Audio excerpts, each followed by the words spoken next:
भारत माता की जय जवान जय जवान। અત્રે આપણે જિલ્લા પ્રભારી પ્રભાતસિંહ પધાર્યા છે, એમનું હાર્દિક સ્વાગત કરે છે અને મુકેશભાઈ ઠક્કર નવયુક્ત જે ઉપાધ્યક્ષ અને જિલ્લા પ્રભારી વધારે છે, એમનું પણ હાર્દિક હું રાધનપુર શહેર પ્રમુખ તરીકે ગણપતભાઈ જોશી સ્વાગત કરું છું। અને દરેક ઇમામભાઈ છે, દરેક જસુભાઈ નરસુંબા અને જે આમ આદમીના દરેક એક સૈનિક તરીકે જે આ વધાર્યા છે, એમનું પણ રાધનપુર શહેર પ્રમુખ ગણપતભાઈ જોશી તમારું બધું હાર્દિક સ્વાગત કરે છે। આમ આદમી પાર્ટી એટલે ખેડૂતોની પાર્ટી છે। જે આમ આદમી પાર્ટીનો શબ્દ જ આમ આદમી એટલે જે આમ લોકોની આ પાર્ટી કહેવાય। જે ભાજપ કે કોંગ્રેસ જે પાર્ટી છે, ભાજપ જે છે ડોક્ટરોની છે, બિલ્ડરોની છે અને ઉદ્યોગપતિઓની છે, અને આ જે પાર્ટી છે ગરીબોની છે। જેને ન્યાય ના મળતો હોય, જેને કોઈ કામ ના થતું હોય, એના માટે જે આ પાર્ટી લડત લડે છે અને લોકોને લડાઈ કરી અને લોકોને ન્યાય માટે જ આ પાર્ટી લડે છે।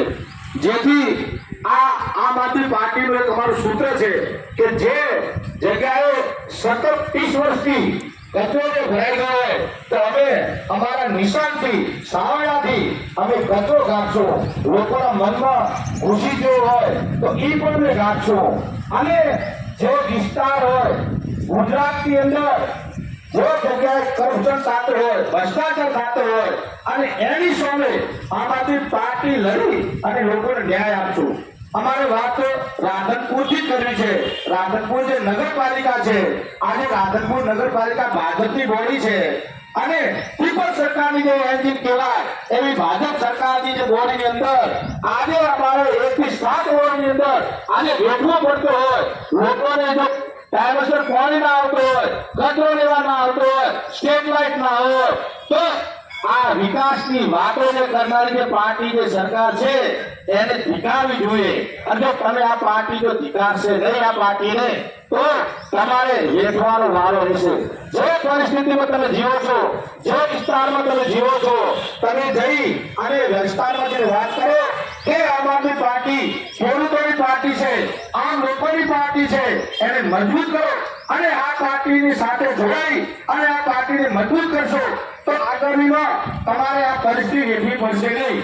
30 વર્ષના શાસનની અંદર જે લોકો જે વાતો કરે છે વિકાસની, તો મને રાધનપુરમાં વિકાસ દેખાતો નથી। 1 થી 7 રોડની અંદર મેં કાલે જે મુલાકાત કરી છે, 1 થી 7 રોડની અંદર એવી ગંભીર પરિસ્થિતિ છે, એવી તકલીફો છે, દરેક લોકો એવા કહે છે પાણી આવે છે, ગટરનું આવે છે, પાણી નીકળી જાય છે, પણ ટાઈમસર પાણી ના આવે, ટાઈમસર કચરો લેવા ના આવે। લોકો માંગણી શું માંગે? વોટ કરે એટલે લોકો પાસે માંગણી શું હોય? એમને એક જ માંગ હોય, ટાઈમસર પાણી આવે, ટાઈમસર કચરો લઈ જાય, ગંદકી ના હોય, સ્ટ્રીટ લાઇટ હોય, બીજી કોઈ માંગણી કરતો નથી। એવું કોઈ એવું કહેતો નથી કે અમારા છોકરાને દર મહિને તમે ટિફિન ની વ્યવસ્થા કરીને પૈસા આપો, એવી વ્યવસ્થા કરતો નથી। પણ લોકોને જાગૃત થવાની જરૂર છે। લોકો જો જાગૃત નહીં થાય તો બધાને વેઠવાની પરિસ્થિતિ તમારે છે। જેથી હું મીડિયાના માધ્યમથી અને આજે પાર્ટીનો અમારો સન્માન સમારોહ એના અનુસંધાનમાં કહું છું કે હવે આવો લોકો જાગો અને પાર્ટીને મજબૂત કરો અને આમ આદમી પાર્ટી જો મજબૂત થશે તો તમારે ઘેર 100% મળશે।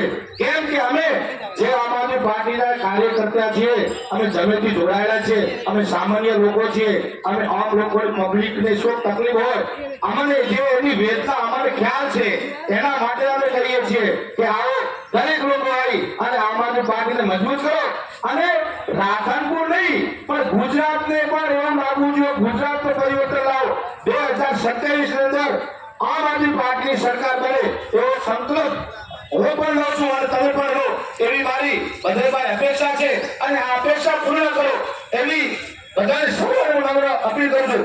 જય હિન્દ, જય ભારત।